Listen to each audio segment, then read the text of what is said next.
I'm not sure if it's all one thing, because I've also experienced something else.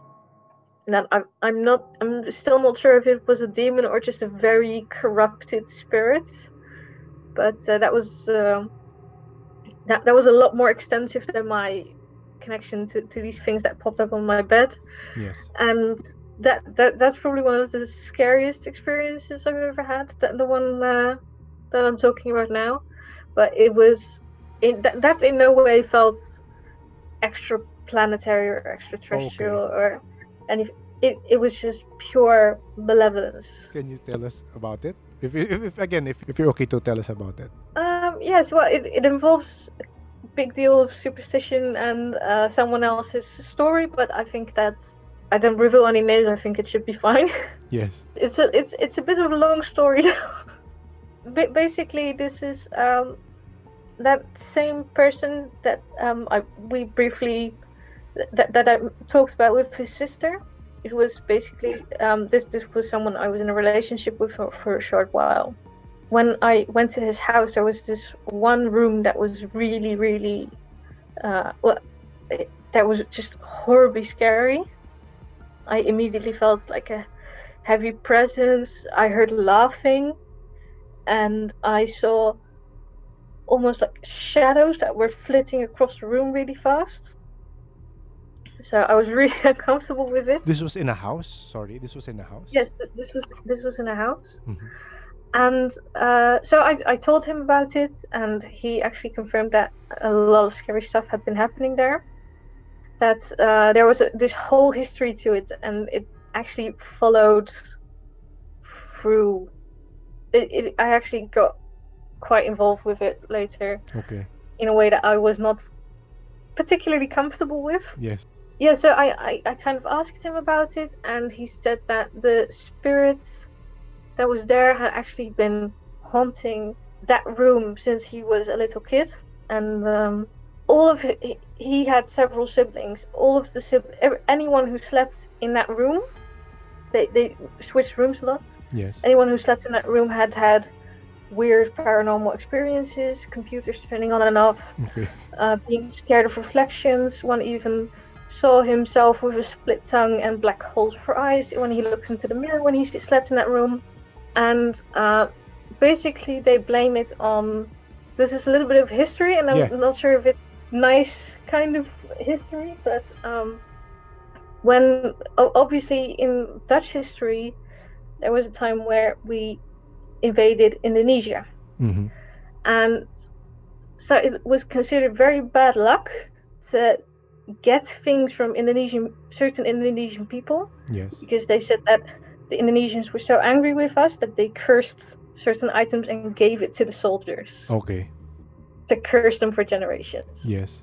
Now, not everyone believed this, and eventually their grandfather had fought in the Indonesian War, and he had been given a kris, a dagger. Yes. Yeah, with the. Yeah, with the wavy knife. Yes. So he had been given one of those, and he had considered it bad luck, from what I understand. But eventually, his son, so the father of the household, had hung it up in that room, point down. Okay. And some strange things had happened, like bad luck started happening. Like they lost all of their money. Their daughter obviously died around this time as well. Wow.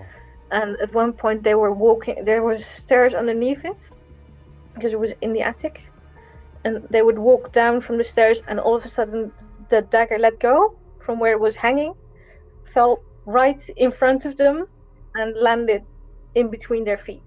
Yes. So eventually this father got very scared, so he took the dagger to work with him, where they had a hydraulic press and they destroyed it. Yes.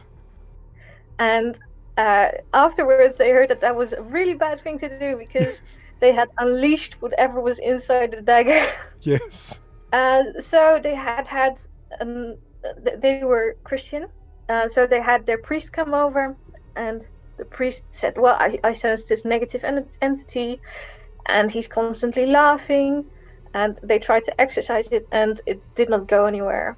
And then later, it was still just being a negative entity in the house. They had someone else come over who was, I believe, a shaman or something, and they also said, like, this is just an entity that's constantly laughing at you, constantly saying how weak you are, and they try to capture it, to try and contain it.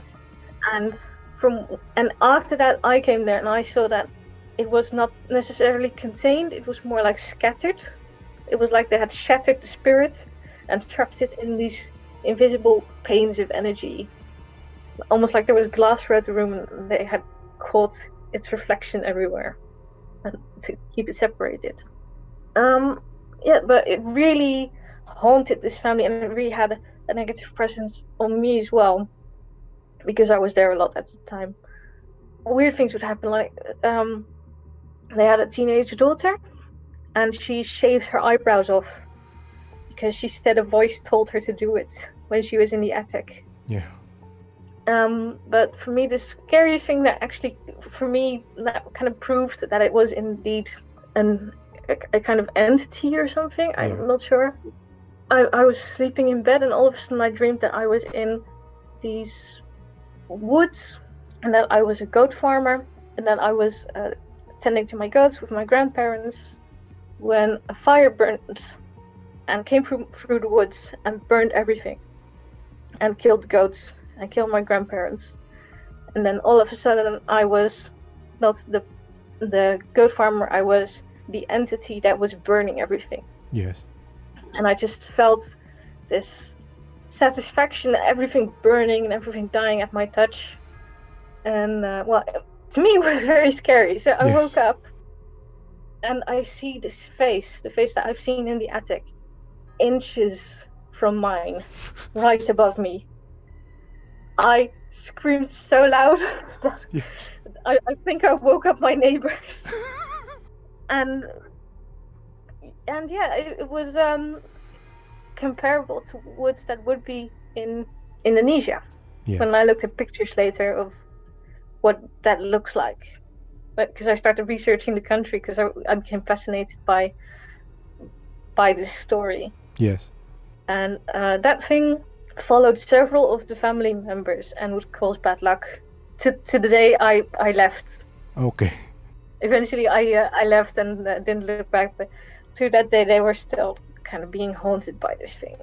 So it was really like a curse to the family. Yes, because they say that that there was this legend among the soldiers at the time that the Indonesians cursed them and all of their family for all eternity by giving them items. Yes. So it's obviously not a very flattering thing to think about people that you. I don't know. It's a very weird story to me, and but it's one of the scariest things I've ever experienced.